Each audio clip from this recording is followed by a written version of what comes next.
ሰላም ጤና ይስጥልን ክቡራትና ክቡራን የፓን ኢትዮጵያ ተከታታዮች፣ የኢሳያስ አፈወርቂና አብይ አህመድ መገፋፋት ወደ ጦርነት የማደጉ ነገር ከየትኛውም ጊዜ በላይ ግልጽ የሆነ ይመስላል። ከሰሞኑ ከጉሽሚያው ከመሰዳደቡ ባሻገር ሁለቱም በውስጥም በውጭም የወገን ፍለጋና ልየታ ስራ ላይ ተጠምደው ሰንብተዋል። ኢሳያስ አፈወርቂ ኦሮሞማ ንግግሩ ከሰሜን ኃይሎች ጋር ለመስራት መቁረጡን ነግሮናል። ይህ ብቻ አይደለም፣ ከወያኔ ጋር አብሮ ለመስራት መስማማቱን በሁለቱም ወገን ያሉ ሰዎች በአንድም በሌላ መልኩ እየነገሩን ነው። የፋኖ ነገር ነው የሚቀረው። እንግዲህ ቀሪው የሰሜን ኃይል ከኢሳያስ ጋር ሊሰራ የሚችል ይህም ከባድ አይመስልም ስል አንድም ከአሁን ቀደም አብረው እንደሚሰሩ ቢያንስ በሩመር ደረጃ ይነሳል። ካልሆነም መስማማቱ አይከብድም፣ የጊዜ ጉዳይ ነው፣ የምናውቀው ይሆናል። በአብይ አህመድ በኩልም ቢሆን የኢሳያስን የኦሮሞማ ንግግር ተከትሎ በሚሰጡ አስተያየቶችና መግለጫዎች መረዳት እንደሚቻለው የኦነግ ኃይሎች ኦነጋውያን ከብልጽግና ጎን እንደሚቆሙ ኦልሞስት ግልጽ ነው። እስከዚህ ድረስ ብዙ የሚያደናግር አይደለም። በግል የሚቸግረው የሚመስለኝ የወያኔና የፋኖ አብሮ መስራት ነው። በጣም ብዙ ሰው ይሄን አያነሳውም።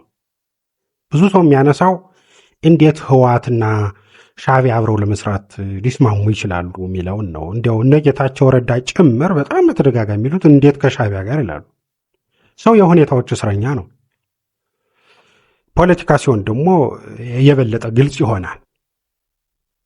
ወያኔና ሻዕቢያ ምንም ያክል የከፋ ችግር ውስጥ ቢቆዩ አብረው መስራት የሚችሉ ድርጅቶች መሆናቸውን ከባህሪያቸው መረዳት ይቻላል። የሁለታቸውም ህልውና ከመነሻቸው ጀምሮ እስካሁን ባለው የቀጠለው ከማንም ጋር በመስራታቸው ነው። ሁለታቸውም ከማንም ጋር ለመስራት ዝግጁ ናቸው። ይሄ ግልጽ ነው።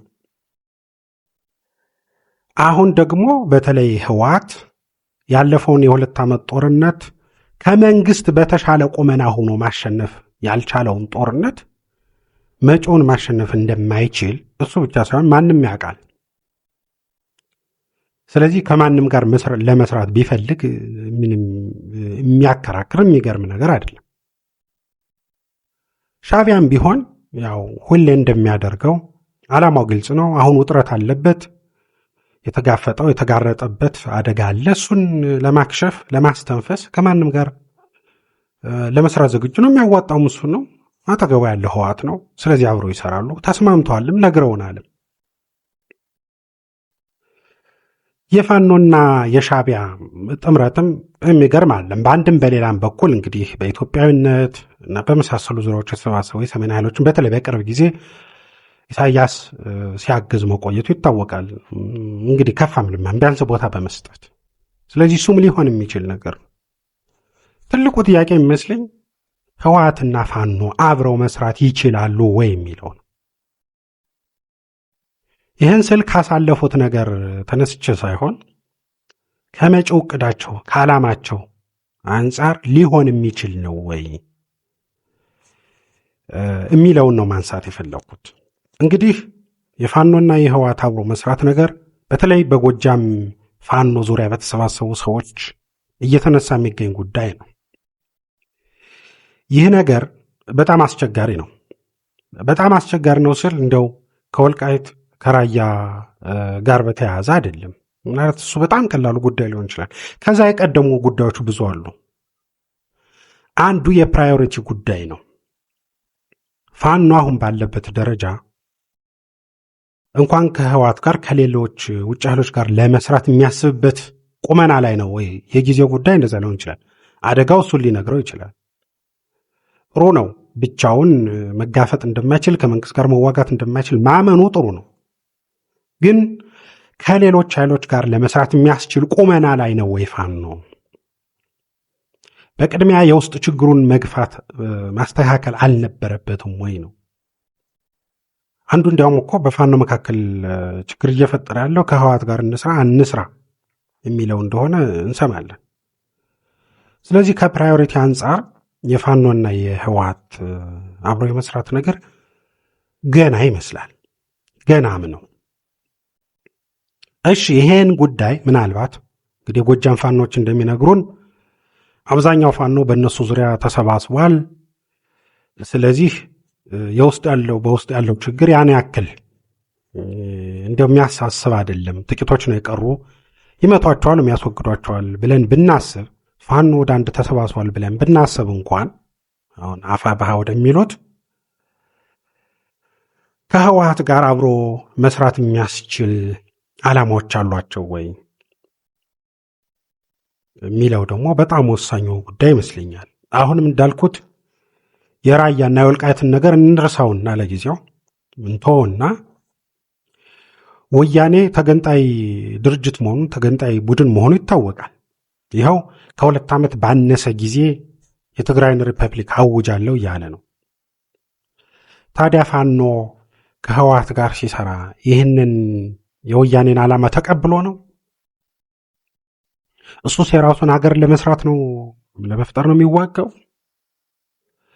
ወይንስ ወያኔ ችግሩን በኢትዮጵያዊነት ጥላ ስር ለመፍታት በኢትዮጵያ ውስጥ ለመቆየት እንዲስማማ ሊያደርገው ነው ፋኖ?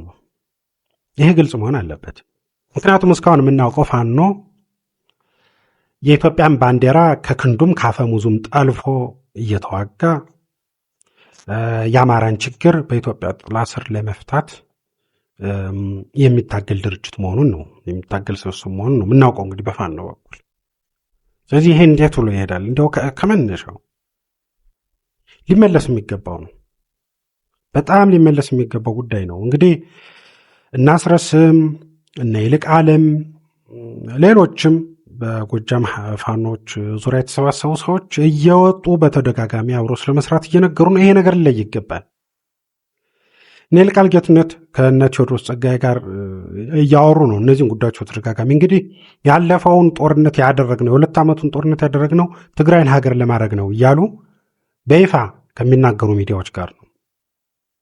ጌታቸው ረዳ እንደዛው ብሎታል። ቴዎድሮስ ጸጋዬ ትግራይን ሀገር ለማድረግ ወጣቶች ሞተው እንዴት አሁን አናስበው ወዘተ ትላለህ እያለ ነበር። እና ከነዚህ ኃይሎች ጋር ማውራት መነጋገር በየትኛው ማዕቀፍ ውስጥ ተሆኖ ነው? ይሄን ፋኖ ግልጽ ማድረግ አለበት። እውነት ለመናገር ግልጽ ማድረግ አለበት። ወያኔ የአማራ ብቻ ሳይሆን የኢትዮጵያና የኢትዮጵያነት ጠላት ነው። ይሄ የተደበቀ ጉዳይ አይደለም። ስለዚህ ከዚህ ስብስብ ጋር ከዚህ ቡድን ጋር እንዴት ነው የሚሰሩት? ከዛ ውጭ ደግሞ እንዲያው ይሄ እንዳለ ሆኖ ደግሞ ሌላ በጣም አሳሳቢው ጉዳይ መተማመንስ ይቻላል ወይ? ያው አሁን ደጋግመን እንደምንሰማው ጌታቸው ረዳ እነ ሬዲዋን ምናምን እንደሚነግሩን ብዙ ሰዎች እንደሚያነሱት ሁላችንም ደግሞ እንደምናውቀው ወያኔ የሚታመን ቡድን አይደለም፣ የሚታመን አይደለም።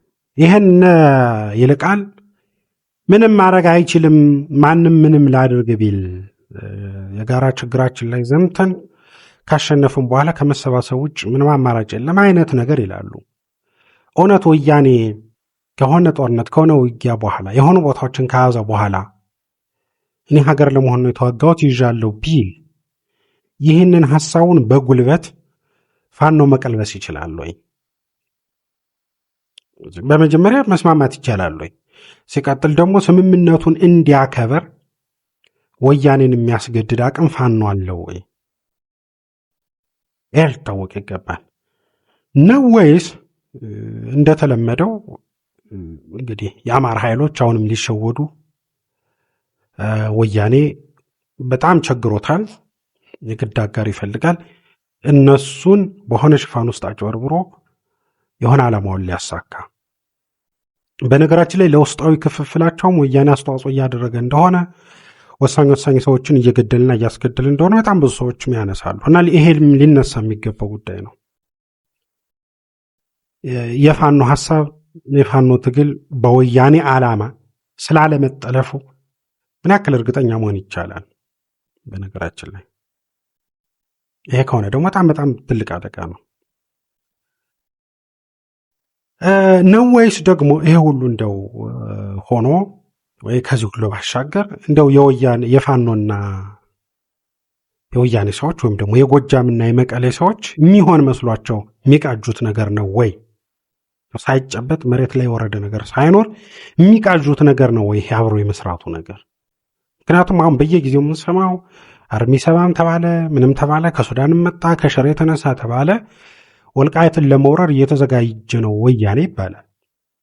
በአንድ በኩል ደግሞ ፋኖች በተለይ ደግሞ የጎጃም ፋኖች፣ አንዳንድ ሰዎች ደግሞ ከትግራይ ፋኖና ህወሓት አብሮ ሊሰሩ እንደሆነ ይነግሩናል።